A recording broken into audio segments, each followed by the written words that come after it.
क्या इस बात की संभावना है कि 3 मई के बाद भी लॉकडाउन बढ़ाया जा सकता है? नमस्कार, स्वागत है आपका मेरे यूट्यूब चैनल रश्मि फ्लाई हाई में। दोस्तों, मेरे इस वीडियो को स्टार्टिंग से लेकर एंड तक पूरा देखिएगा और प्लीज मेरे इस चैनल को subscribe, like, comment and share करना मत भूलिएगा। दोस्तों, अभी जो मैंने सवाल किया कि लॉकडाउन क्या 3 मई के बाद भी बढ़ाया जा सकता है या नहीं, इसे जानने के लिए, इसका जवाब जानने के लिए सबसे पहले मैं आपको एक बहुत ही रोचक किस्सा बताती हूँ। हो सकता है ये किस्सा सुनने के बाद इस सवाल का जवाब आप खुद ही समझ जाए।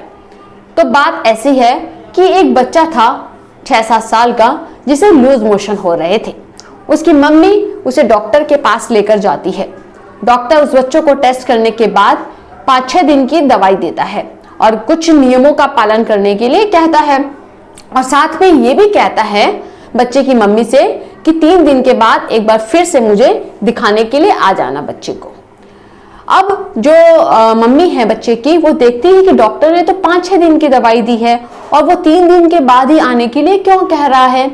तो वो डॉक्टर से पूछ बैठती है कि डॉक्टर सर, क्या मेरा बच्चा सही हो जाएगा? क्या 3 दिन के बाद भी मुझे दवाई कंटिन्यू करनी पड़ेगी? इस पर डॉक्टर कहता है कि अगर जो दवाइयां मैंने आपको दी है आपके बच्चे के लिए, आप उसे नियमित रूप से देते हैं और मैंने जिन नियमों का पालन करने के लिए आपको कहा है, जो सुझाव दिए हैं, अगर उसको नियमित रूप से करते हैं तो जरूर आपका बच्चा ठीक हो जाएगा और हो सकता है 3 दिन के बाद उसे दवाई लेनी ना पड़े। लेकिन अगर ऐसा होता है कि लूज मोशन नहीं रुके हैं तो दवाई चालू रह सकती है या फिर बंद हो सकती है या फिर कम हो सकती है। तो दोस्तों, आप इसको इस तरीके से समझिए कि डॉक्टर को सरकार के रूप में, बच्चे को देश के रूप में, और जो लूज मोशन है उसको कोरोना वायरस के रूप में, और साथ ही साथ जो दवाई है उसको लॉकडाउन के रूप में और सुझावों को लॉकडाउन के नियमों के रूप में जरा देखिए और गौर कीजिए। इस प्रकार स्पष्ट है कि लॉकडाउन 3 मई के बाद भी हट सकता है। कैसे, मैं आपको पॉइंट वाइज विस्तार से बताती हूँ। लोग अगर लॉकडाउन को नियमों का पूर्ण रूप से पालन करें तो ही ऐसा होना संभव है। दूसरा, सोशल डिस्टेंसिंग बनाए रखें तो ऐसा होना संभव है। तीसरा, सरकार द्वारा जारी एडवाइजरी और सुझावों का नियमित रूप से पालन करें तो ही ऐसा संभव है। चौथा, कोरोना संक्रमण 3rd स्टेज में ना पहुंचे, इस बात का ध्यान रखना आपकी और हमारी जिम्मेदारी है। और 3rd स्टेज में नहीं पहुंचे ऐसा तभी होगा जब हम सारे नियमों का पालन नियमित रूप से करेंगे। पांचवा, कोरोना के नए पॉजिटिव केस आना बंद हो जाए या बहुत कम हो जाए, और वो तभी होगा जब हम घर से बाहर नहीं निकलेंगे, घर में ही रहेंगे और सारे नियमों का पालन करते रहेंगे। अब 3 मई तक क्या स्थिति होगी या रहेगी? देखिए, अगर हम दूसरे देशों के उदाहरण को लें तो कोरोना पॉजिटिव केसों की बढ़ती संख्या और कोरोना की प्रकृति को देखते हुए कहा जा सकता है कि 3 मई तक स्थिति पूरी तरह नियंत्रण में नहीं रहेगी, ऐसी आशंका है। तो क्या लॉकडाउन पूरे देश में जारी रहेगा?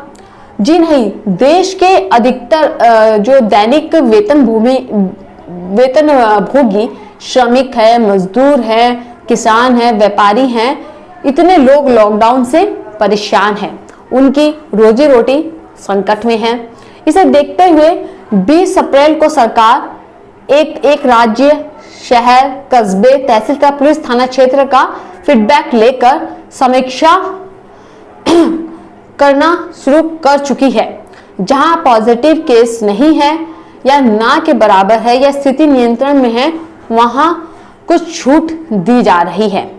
केवल जो वह बेहद संवेदनशील क्षेत्र है वहां पर पूरी तरीके से बैन लगा हुआ है, वो एरिया सील कर दिए गए हैं ताकि कोरोना के केस उस एरिया से बाहर ना फैले, ना निकले। अब इतना ही कहूंगी, ये जितनी भी परिस्थिति है जिसके बारे में मैं आपको बता रही हूँ कि 3 मई के बाद लॉकडाउन बढ़ेगा या नहीं, ये सब ये सब डिपेंड करता है कि हम कितने जागरूक हैं। और अगर लॉकडाउन बढ़ता है तो भी ध्यान रखिएगा, इससे हताश होने की जरूरत नहीं है, क्योंकि वो भी आपकी हमारी सुरक्षा के लिए सरकार कर रही है। आप नतीजा देख ही सकते हैं कि जब से लॉकडाउन स्टार्ट हुआ है और भारत ने, सरकार ने समय रहते ही एहतियातन लॉकडाउन कर दिया था, इसके कारण ही आज आप और हम जिंदा हैं।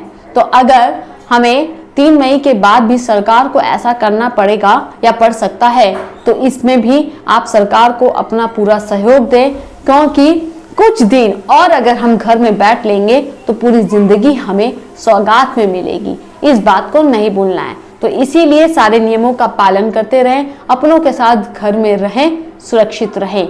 जय हिंद।